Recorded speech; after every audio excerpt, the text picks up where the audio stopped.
Bismillahirrahmanirrahim. Assalamualaikum warahmatullahi wabarakatuh. Al-Fatihah ila ruhi sayyidina habibina syafi'ina Rasulillah sayyidina Muhammad ibn Abdullah sallallahu alaihi wa ala alihi wa sahbihi wa sallam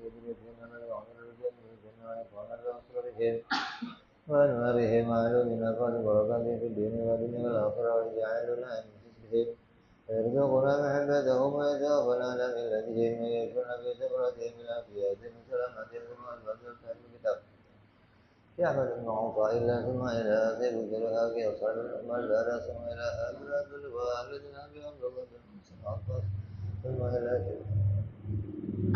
نفعنا الله بهم بعلومهم لهم الفاتحة أعوذ بالله من الشيطان الرجيم بسم الله الرحمن الرحيم الحمد لله رب العالمين الرحمن الرحيم مالك يوم الدين إياك نعبد وإياك نستعين اهدنا الصراط المستقيم صراط الذين أنعمت عليهم غير المغضوب عليهم ولا الضالين آمين بسم الله الرحمن الرحيم نويت تعلما وتعليما وتذكرا وتذكيرا والنفعا والانتفاعا والإفادة والاستفادة والحثا على التمسك بكتاب الله سنة رسول الله صلى الله عليه وسلم والدعاء إلى الهدى والدلالة على الخير ابتغاء مرضاته وقربه وثوابه حسن الخاتمة مع اللطف والعافية صلاح العاقبة. Bismillahirrahmanirrahim. Alhamdulillah rabbil alamin. Wassalatu wassalamu ala asyrafil anbiya'i wal mursalin sayyidina wa habibina wa syafi'ina wa maulana Muhammadin wa ala alihi wa sahbihi ajma'in. Wa ala musannifil kitab rahimahullah nafa'ana bihi wa bi ulumihi fid dharain. Allahumma iftah qulubana futuhal arifin wa bi hikmatika wa ansur alaina bi rahmatika ya arhamar rahimin ila anfal.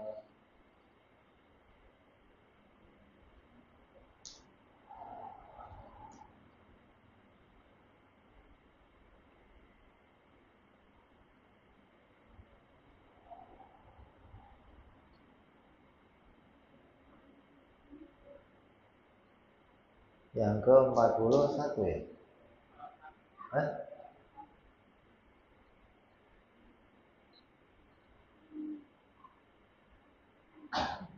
Ma qalla amalun baraza min qalbi zahidin wala kathura amalun baraza min qalbin raghibin. Tidak disebut sedikit amal yang bersumber dari hati yang zuhud, dan tidak dapat disebut banyak amal yang bersumber dari hati yang tamak.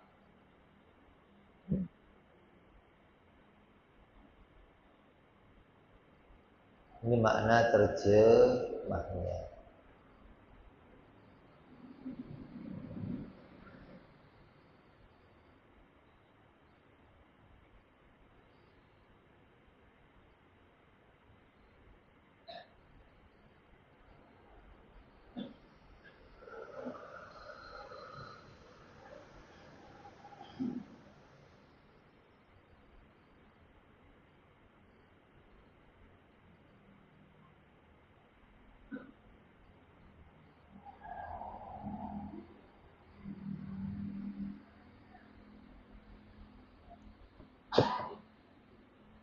Maknanya adalah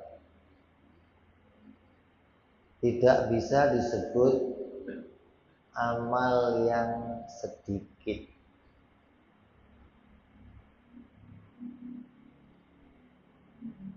Ketika amal itu keluar dari orang-orang yang zuhud.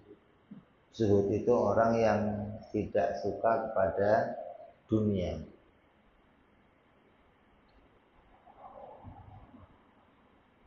Artinya orang yang hatinya sudah nggak cinta sama dunia, walaupun amalnya itu sedikit, tapi nilainya banyak. Allah akan memberi nilai dengan melipat gandakan, karena mereka adalah hati yang menjadi orang yang punya hati yang sudah dikosongkan dari kecintaan kepada dunia. Jadi nilai amalnya itu sudah berlipat-lipat dibandingkan orang-orang yang hatinya masih menjadi hati-hati yang tamak kepada dunia. Karena amalan yang tidak cinta dunia itu selamat dari riya, selamat dari kepura-puraan di depan orang, selamat dari tujuan mendapatkan harta dunia, selamat dari berpaling kepada Allah. Ini mulia nih, istimewa. Jadi walaupun amalnya sedikit, kok hanya ngucapin tasbih, ngucapin takbir sedikit, tapi nilainya bersih dari ini semua. Nggak ada riyaknya, nggak ada pamernya, nggak ada tujuan untuk selain Allah, nggak ada tujuan untuk urusan dunia. Maka hatinya hadir dan khusyuk hingga diterima amal itu oleh Allah Subhanahu wa ta'ala. Maka bagaimana bisa dinilai sedikit sebuah amal yang diterima oleh Allah Subhanahu wa ta'ala? Artinya amal itu sudah memenuhi kriteria gitu loh. Sudah lulus standar, sudah lulus uji. Artinya amal yang jelas-jelas diterima oleh Allah. Ya, disebutkan kan amal. Artinya orang yang beramal itu karena karunia Allah, amal itu akan dilipat gandakan. Ada yang dilipat gandakan 10 kali lipat, ada yang sampai dilipat gandakan 700 kali lipat. Tapi ada persyaratannya. Apa? Persyaratannya ikhlas. Nah, orang zuhud ini sudah memenuhi persyaratan. Hatinya sudah dikosongkan daripada keruwetan dunia. Orang-orang yang hatinya udah nggak diisi dengan macam-macam. Mereka kata Nabi apa? Kalau hati kamu itu nggak banyak bicara, kamu akan dengar apa yang saya dengar. Kita ini selama ini nggak bisa mendengar berita-berita ghaibah karena kita sibuk mendengarkan apa yang di hati kita, ruwet sendiri gitu loh. Hingga yang semestinya ada informasi yang kita terima sampai kita nggak sempat konsentrasi, nggak sempat perhatian pada info-info tersebut. Nah, ruwetnya kita ngurusin apa yang muncul di hati gitu loh. Coba hatinya diem, nggak pernah komentar apa-apa, diem, nanti akan muncul tuh berita-berita dari luar yang kita akan terima. Berita-berita ghaibah, berita-berita khusus, yang mana para wali mendapatkan itu, para nabi. Dengar suara zikirnya malaikat, dengar suaranya semut ngomong.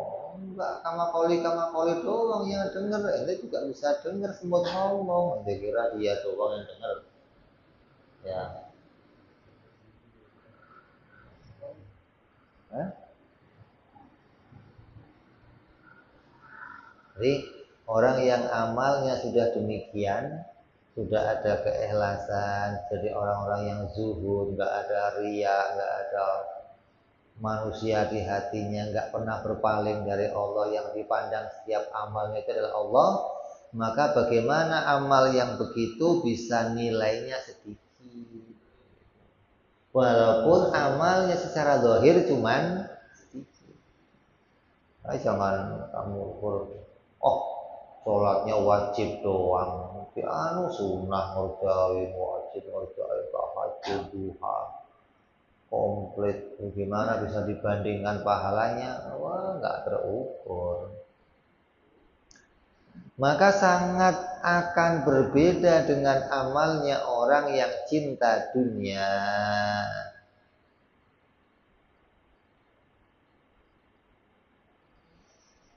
Maksudnya bahwa sebenarnya amalan yang keluar dari orang yang cinta dunia itu, kalau kita nggak mau sebut nggak ada nilainya, nggak pantas, sedikitlah nilainya gitu loh.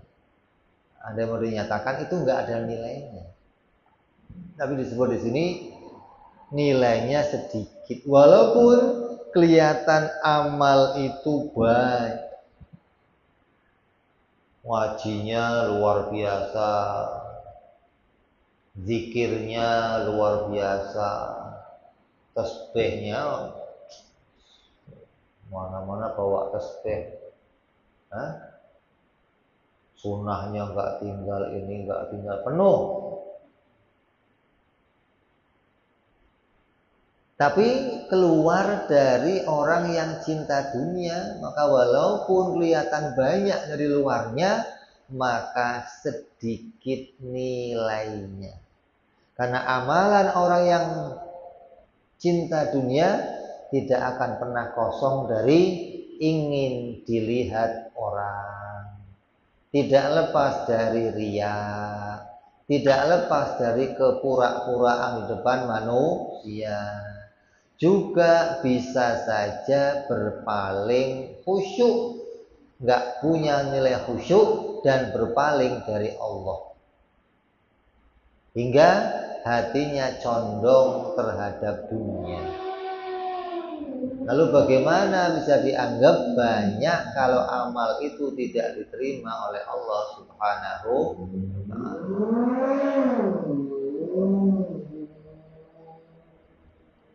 Walaupun penuh amal, kalau sudah amalnya nggak memenuhi kriteria, ya nggak dihitung apa-apa. Makanya yang dipentingkan amal itu jangan ngurusin banyaknya amal, tapi kita melatih bagaimana amal itu bisa diterima oleh Allah. Juga jangan mengatakan begini, saya belum mau beramal lah kalau belum ikhlas. Saya lagi ngelatih diri saya biar jadi orang yang ikhlas, zuhud, baru nanti saya mau ibadah. Nah kalau begitu sampai kiamat ini nggak bakal ibadah. Ibadah aja dulu, dilatih bagaimana membiasakan dirinya ibadah sambil melatih dirinya apa? Ikhlas, zuhud, tinggalin cinta sama dunia, bisa hilang riyaknya, hilang, sampai nanti bisa berhasil menjadi orang yang amalnya diterima oleh Allah Subhanahu wa ta'ala. Nabi bersabda, Allah tidak menerima amalan seorang hamba sehingga hati dan badannya menghadap Allah. Kalau kita badannya doang menghadap hatinya keluyuran. Hatinya kadang ngadep pasar, kadang ngadep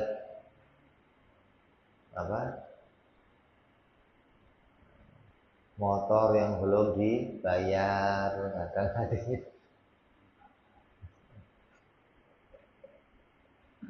macam-macam. Artinya nggak bisa menyatu antara hati dan badannya. Badan mah iya bisa ngadep Allah, tapi hatinya susah untuk menghadap kepada Allah.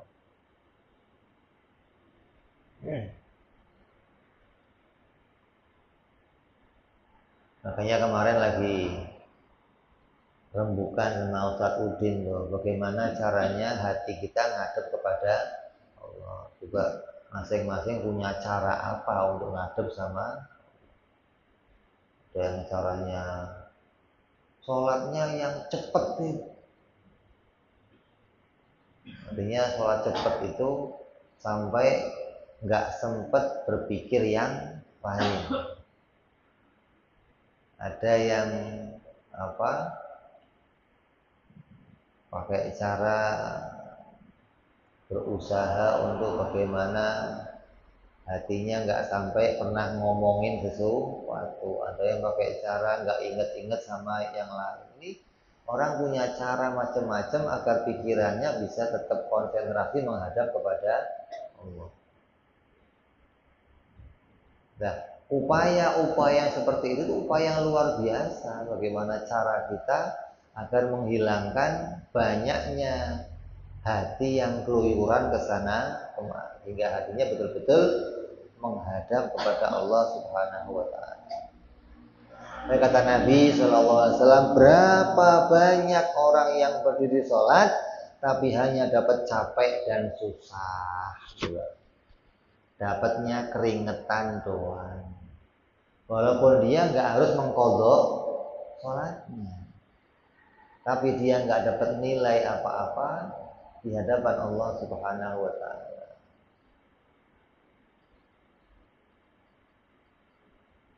Kata sebagian ulama, tidurnya orang alim itu lebih baik daripada ibadahnya orang bodoh. Masya Allah, orang alim tidur. Ente ibadah, ada orang alim tidur, ini lebih baik dia daripada itu sholat. Ini tidur doang, pasti lebih baik. Ya, jauh ya. Jadi bukan nilai banyaknya, bukan, tapi nilai bagaimana hati kamu bisa menghadap kepada Allah. Jadi kalau ini nggak dilatih, nanti saya mau ngelatihnya hati dulu lah, nggak mau latihan ibadah, ya nggak bisa.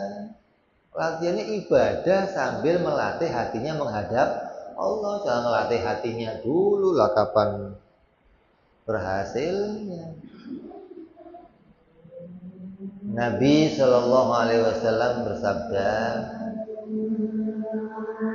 tidak ada pahala dalam sholat seseorang kecuali yang dia menyadari sholatnya. Nggak ada pahalanya. Jadi pena catatan pahala itu diangkat ketika dia sholat, tapi dia nggak sadar dirinya sedang sholat.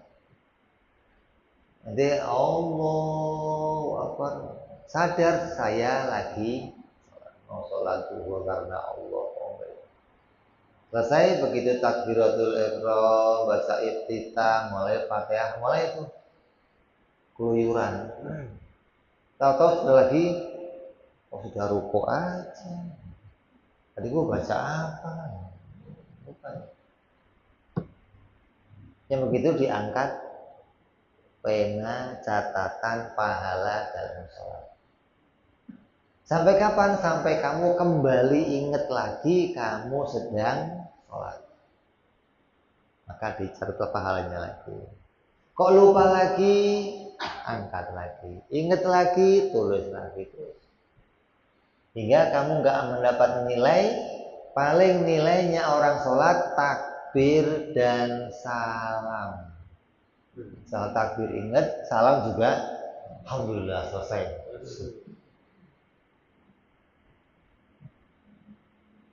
Artinya keuntungan utama orang yang sholat itu tidak mendapatkan hukuman. Adapun masalah mendapat pahala atau tidak tergantung bagaimana dia sholat dan mengingat Allah dalam sholatnya. Untungnya khusyuk itu nggak menjadi rukunnya sholat. Untung ini ikut madhab yang khusyuk nggak jadi rukunnya. Imam Ghazali rukunnya sholat diantaranya khusyuk. Ente ikut imam siapa aja lah, yang penting nggak ada khusyuknya. Kalau ada khusyuknya itu, tak ulang lagi. Lah kapan sholatnya? Khusyuk. Kalau bicara, oh ini udah menggugurkan kewajiban, kamu nggak diadab, iya nggak diadab karena udah ngerjain sholat. Tapi bicara sholatnya ada pahalanya apa enggak, ini yang kita nggak nanti.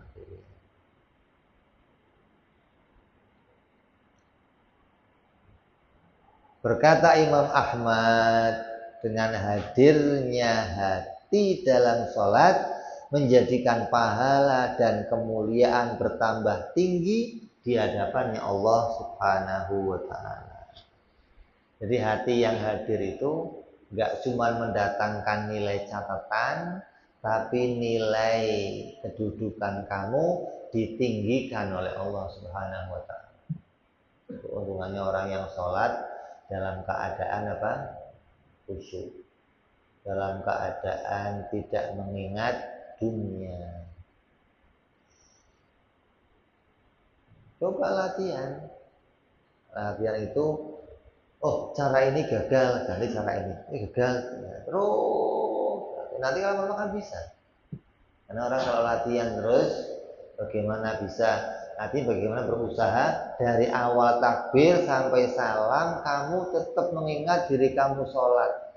Dari bacaannya dilatih diingat, gerakannya dilatih diingat. Ada yang dengan cara menerjemahkan maknanya, ada yang dengan cara latihan macam-macam.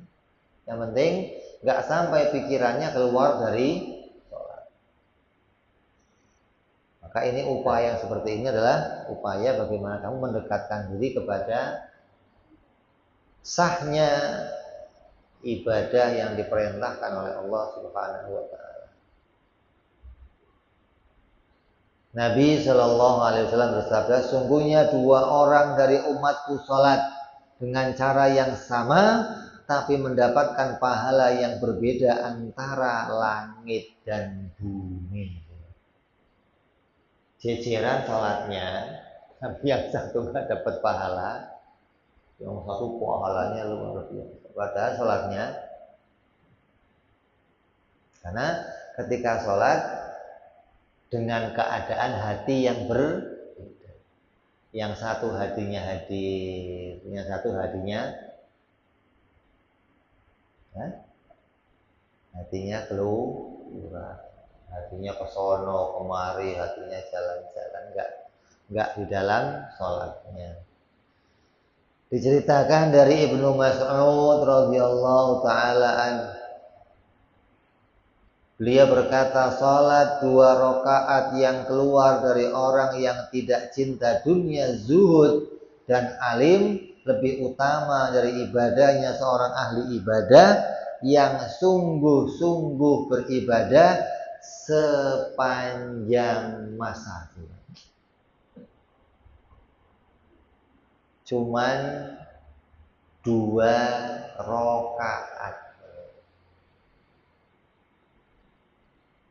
Makanya kan dulu pernah ada kiai diundang tahlilan. Yang punya rumah itu udah motong sapi, udah nyiapin, ngundang masyarakat banyak untuk nahlilin keluarganya. Begitu kiainya datang diundang tahlil, tahlil mulai cuman afdhalul dzikri la ilaha illallah. Saya pulang. Tuan rumahnya nggak terima, ini bagaimana gua udah nyiapin macam-macam kok tahlil cuman selesai pulang. Ini orang banyak nungguin kiainya tahlil kan biasanya panjang, ada yasin, ada cuman baca tahlil doang.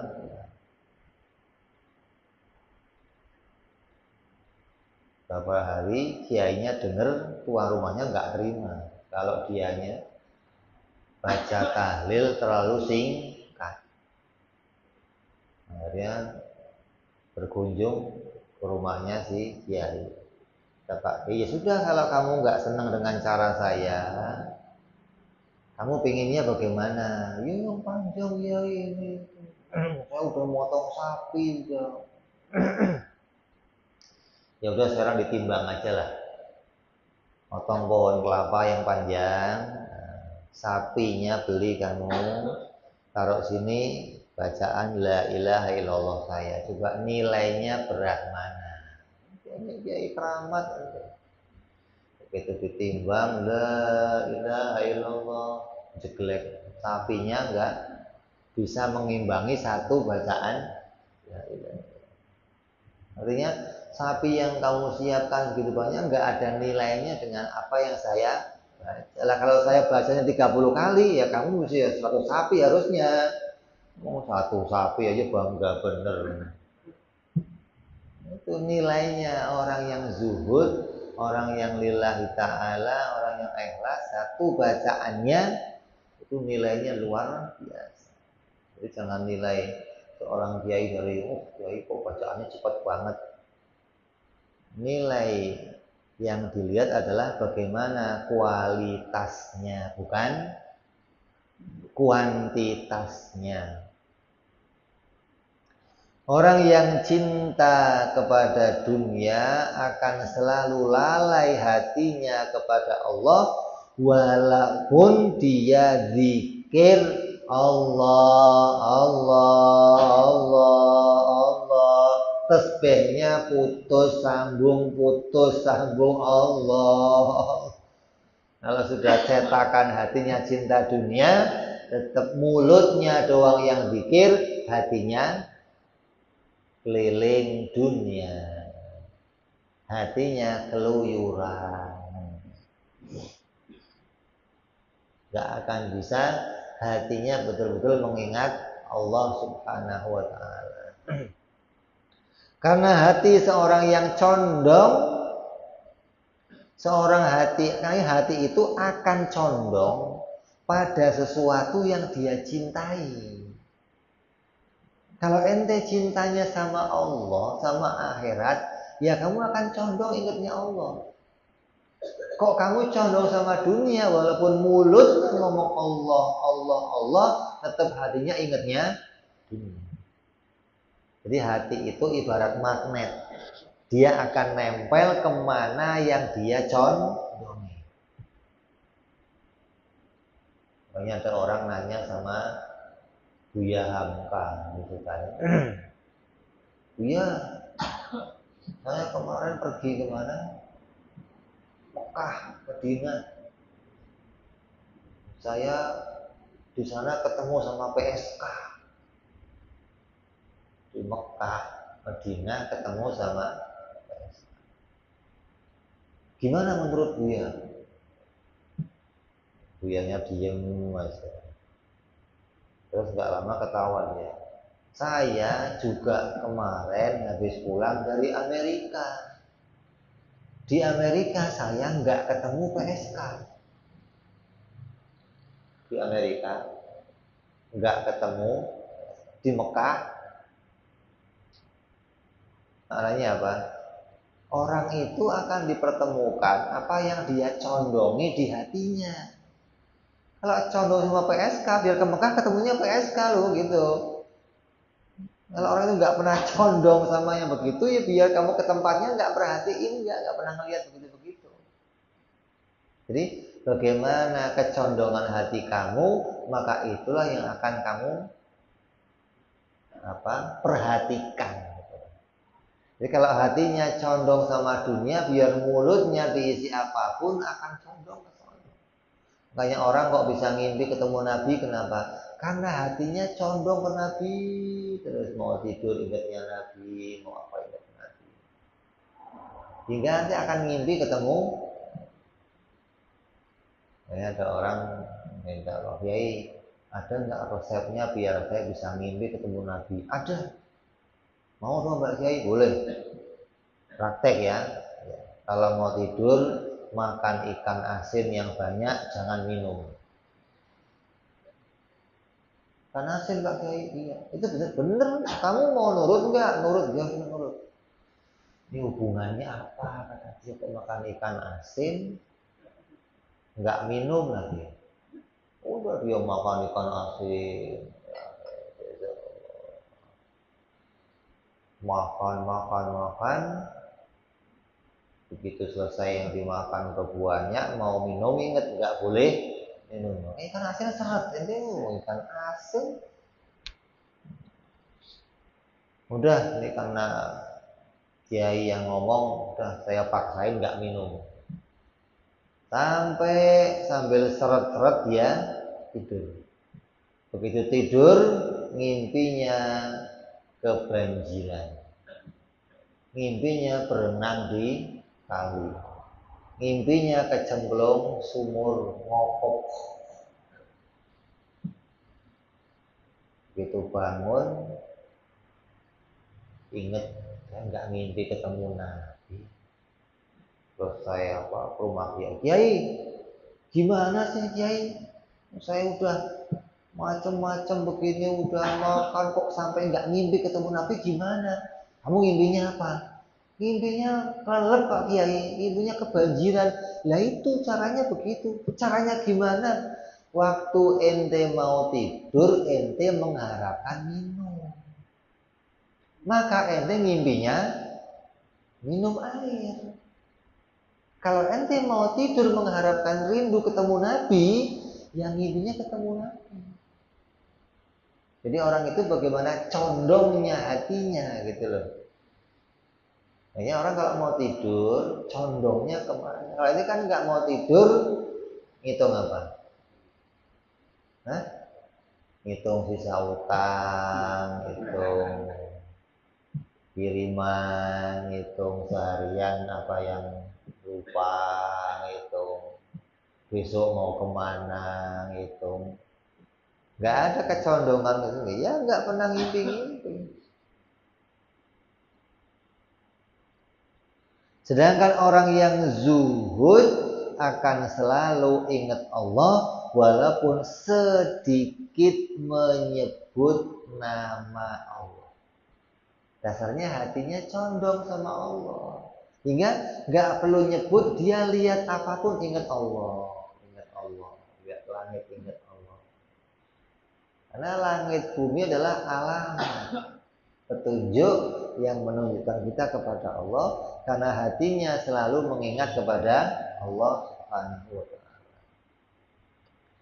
Berkata Syekh Abu Ubaidillah Al-Qurasyi radhiyallahu anhu, berkata seorang laki-laki kepada orang yang soleh, kenapa saya masih sudah banyak ibadah tapi belum merasakan manisnya ibadah?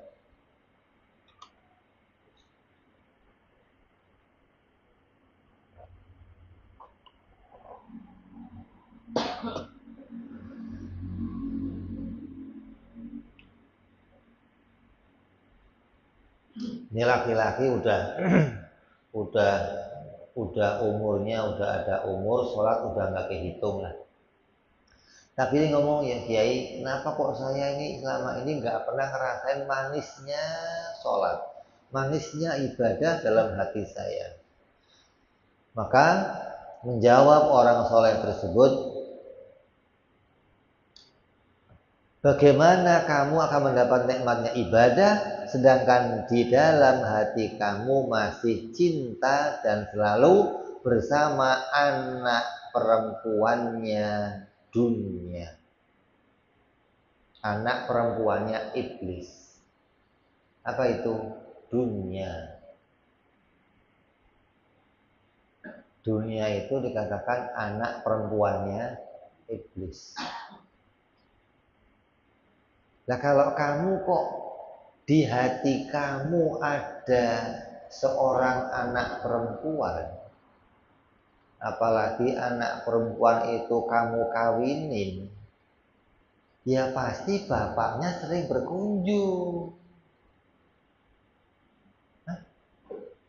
Nanti punya bini, mertua kamu sering datang. Ya sering, kalau punya bini mertuanya sering datang. Udah yang dikawinin anaknya, maka mertuanya sering. Maka dunia itu digambarkan anak perempuannya iblis.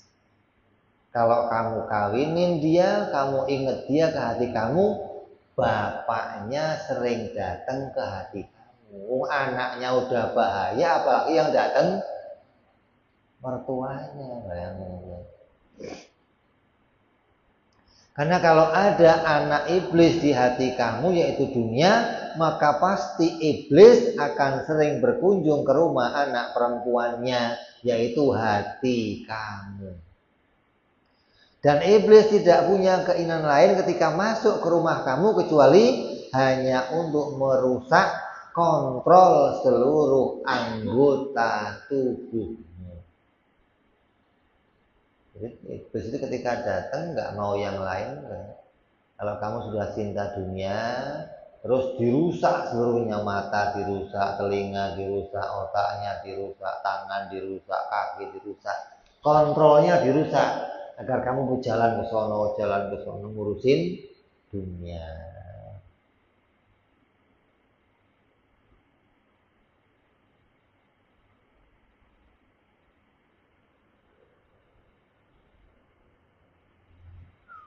Berkata Abu Muhammad bin Sahal radhiyallahu anhu, tidak ada pandangan yang lebih elok untuk melihat, untuk dilihat nanti di hari kiamat melebihi orang-orang yang zuhud dan alim. Maksudnya orang alim yang tidak cinta dunia di dalam hatinya.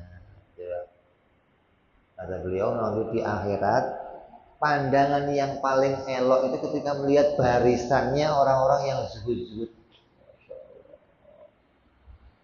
Elok dipandang, indah dipandang, sedap dipandang nanti pada hari akhirat. Perumpamaan orang zuhud seperti dua orang. Yang pertama mempersembahkan sebuah batu yakut kepada seorang raja. Dan yang kedua mempersembahkan satu truk batu kali, maka raja akan menerima batu yakut dan memuliakan sang pembawanya, sebaliknya akan menolak batu kali walaupun banyak tapi tidak berharga dan akan menghinakan orang yang membawanya. Jadi kalau kita digambarkan mempersembahkan sesuatu kepada raja nih, orang-orang zuhud itu dia mempersembahkan sesuatu itu dengan elok. Atau umpamanya sama nih. Umpamanya sama, kamu mau ngasih batu, yang satu ngasih batu, yang batunya nilainya sama. Tapi orang-orang yang zuhud ini, batu ini dikemas dengan kotak yang bagus, bungkus yang keren, dikasih pita, dipersembahkan. Artinya dia mempersembahkan sesuatu yang begitu indah. Bukan hanya nih buat kamu, sama-sama nerima, kayaknya gini amat, nggak hormat banget gitu, nggak dirapihkan, nggak dibungkus dengan sesuatu yang indah. Itu bedanya orang zuhud dengan orang yang tidak zuhud. Pengertian zuhud itu apa? Menurut orang sufi, Zuhud itu adalah benci pada sesuatu yang melalaikannya kepada Allah.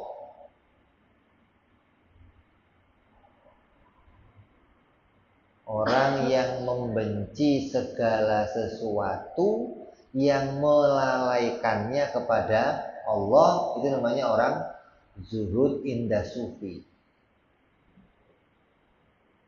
Kalau kita mengumpulkan yang melalaikan Allah, seneng kumpul sama sesuatu yang melalaikan Allah. Kok sampai sesuatu itu membuat kita lupa sama Allah? Ini mantap. Kalau ingat sama Allah terus kayaknya gimana? Kita itu begitu. Masa sih seharian kok ibadah aja ingat Allah terus ya pusing lah. Ya ada yang lainnya sekali-kali lah. Ya kalau kamu bukan sekali-kali terus-terus laut-laut, bukan sekali-sekali. Orang zuhud sebaliknya coba. Apapun yang membuat dia kok lalai sama Allah, dia benci. Nah, dulu ada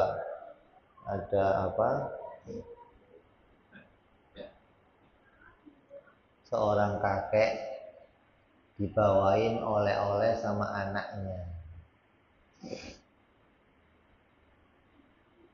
Lupa saya apa sih yang dikasih itu. Akhirnya dikasih sesuatu yang begitu dikasih itu dia tidurnya nyenyak sampai subuhnya lewat. Sampai tengah malamnya nggak bisa bangun. Begitu dia bangun pagi, itu barang yang dikasih dibuanting, dibuang jauh-jauh, jangan kasih saya yang begini-beginilah. Kalau kata anaknya, Pak, ini bagus Pak untuk kesehatan Pak. Enggak, udah. Kenapa? Membuat saya nggak bisa lagi beraktivitas untuk ibadah. Nah kalau orang zuhud lebih dari itu lagi, apapun yang membuat dia lengah dan lalai, nggak ingat sama Allah, maka dia membenci hal tersebut. Apa saja.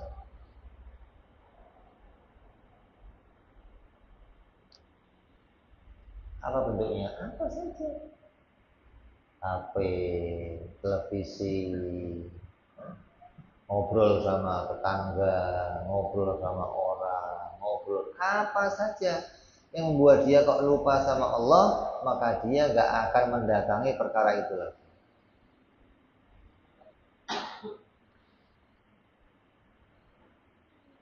Hal itu akan dikeluarkan dari hatinya dan dibuang jauh-jauh hingga hatinya kosong dari selainnya Allah. Maka jangan pula kamu pahami bahwa orang zuhud harus orang yang miskin dan kumal. Jangan. Itu bukan zuhud, gembel gitu. Orang zuhud mau nggak pakai, nggak cinta dunia, sarungnya bekas, sobek-sobek. Nggak ada zuhud sarungnya baru, nggak ada.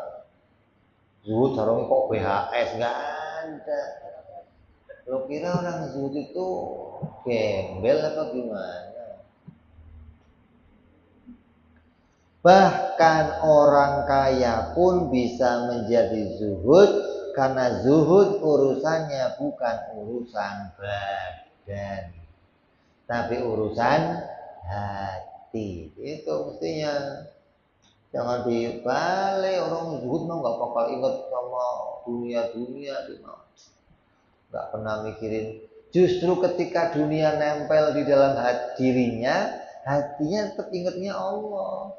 Bukan nggak pernah nempel dunia dalam badannya, nggak, ketika dunia nempel tetap ingatannya hanya ingat kepada Allah Subhanahu wa taala. Makanya dulu ada seorang wali mau ngetes wali. Di antaranya siapa? Syekh Abu Yazid Al-Bustami, ada siapa lagi namanya? Ada seorang wali, Syaikhul Kahwa, siapa itu?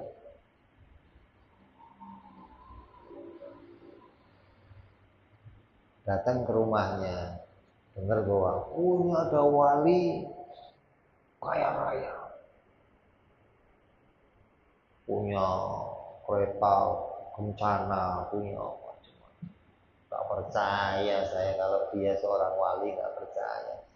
Saya untuk bisa menghilangkan cinta kepada dunia, saya harus mengungsi ke hutan, nyepi, biar saya nggak lagi cinta sama dunia. Ini bagaimana mungkin jadi wali, tapi rumahnya kaya, punya kereta kencana, punya macam. Akhirnya berkunjung ke rumahnya. Sampai di rumahnya disambut ahlan sahlan, ayo makan, biasa lihat rumahnya yang mewah. Selesai, sampai ketika dia lihat ke tamannya, banyak anjing keluyuran. Anjingnya kalungnya emas. Anjingnya aja kan, gimana anak bininya juga. Justru dengan kalung emas itu anak bininya kalau minta kalung emas mau kayak anjing mau. Itu maksudnya. Bukan malah anak bininya kalungnya lebih gede, bukan. Kalau dia meminta emas ditunjukin itu anjing aja kalungnya. Ente mau kayak anjing. Biasalah dia, ayo kita keliling kota, naik kereta kencana. Ayo naik. Begitu naik kereta sama si wali dikasih apa? Cawan, tempat air dipenuhin. Ini pegang. Kita mau keliling kota. Jangan sampai tumpah ya. Kudanya jalan keliling, lihat pasar, lihat tempat keramaian, lihat. Sampai pulang ke rumahnya lagi. Rumah diambil tadi cawannya, ngopi-ngopi itu. Oke, tadi perjalanan. Oke, apanya? Ente lihat pemandangan apa?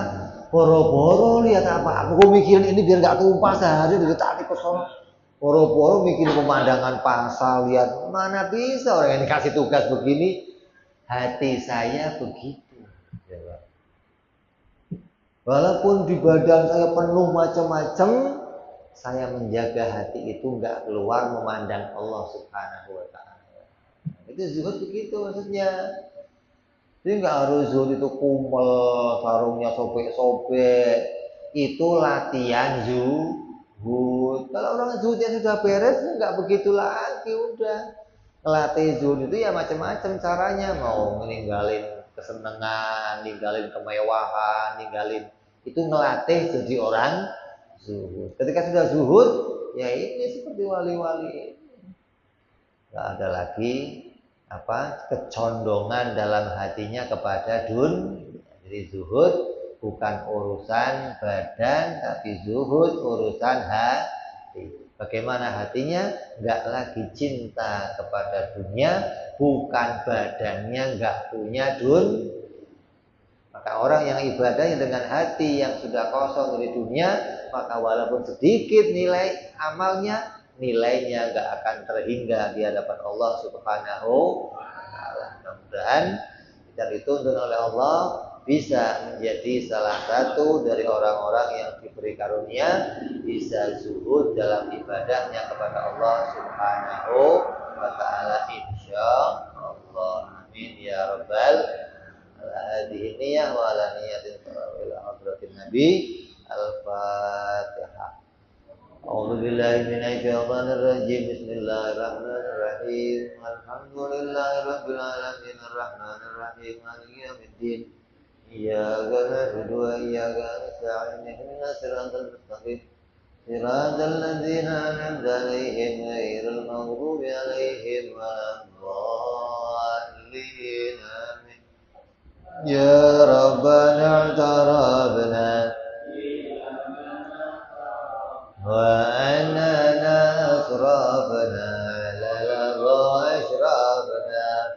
وتب توبة تغفر لكل حوبة واستر لنا عوراتي وأمن راعتي لوالدنا ربي ومولودنا